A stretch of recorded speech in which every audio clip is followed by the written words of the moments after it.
સ્વચ્છોત્સવ 2025 અભિયાન અંતર્ગત આજે થરાદ બસ સ્ટેશન ખાતે સ્વચ્છતા કાર્યક્રમ યોજાયો હતો। પંડિત દીનદયાળ ઉપાધ્યાયની જન્મ જયંતિ નિમિત્તે યોજાયેલા કાર્યક્રમમાં નગરપાલિકાની ટીમ અને સ્થાનિક યુવાનોએ ઉત્સાહપૂર્વક ભાગ લીધો હતો। આ અભિયાનમાં સૌએ સાથે મળીને બસ સ્ટેન્ડની સફાઈ કરી સ્વચ્છ થરાદ સુંદર થરાદનો સંદેશ આપ્યો હતો। આ પહેલમાં એપીએમસીના chairman Shaileshbhai Patel, chief officer Vipul Parmar, ST depot manager Bharatbhai Chaudhary, Tharad શહેર પ્રમુખ જમીનભાઈ પ્રજાપતિ, કલાવતી રાઠોડ, પ્રતાપભાઈ સોની, હિતેશભાઈ વાણિયા અને હાજાજી રાજપૂત સહિતના અગ્રણીઓ ઉપસ્થિત રહ્યા હતા। આગળ પણ સૌ સાથે મળીને શહેરને વધુ સ્વચ્છ અને હરિયાળું બનાવવાનો સંકલ્પ લેવામાં આવ્યો હતો।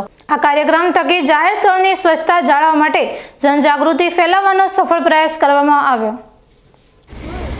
એસટી ડેપો ખાતે સ્વચ્છતા અભિયાનના કાર્યક્રમમાં નગરપાલિકા અને ભારતીય જનતા પાર્ટી દ્વારા આ અને આજે જન્મ જયંતિની એવો પણ કાર્યક્રમ છે। મોદી સાહેબનું જે સૂત્ર છે કે સ્વચ્છતા માટેનું, તેમાં બધા જ નગરપાલિકાના કર્મચારીને બધા કર્મીઓ અને અમારા ભારતીય જનતા પાર્ટીના શહેરના પ્રમુખ, મહામંત્રી તથા બધા હોદ્દેદારો આ સફાઈ કાર્યક્રમમાં અને એસટી ડેપોના મેનેજર અને એમનો પણ સ્ટાફ બધું સાથે જોડાયેલો છે।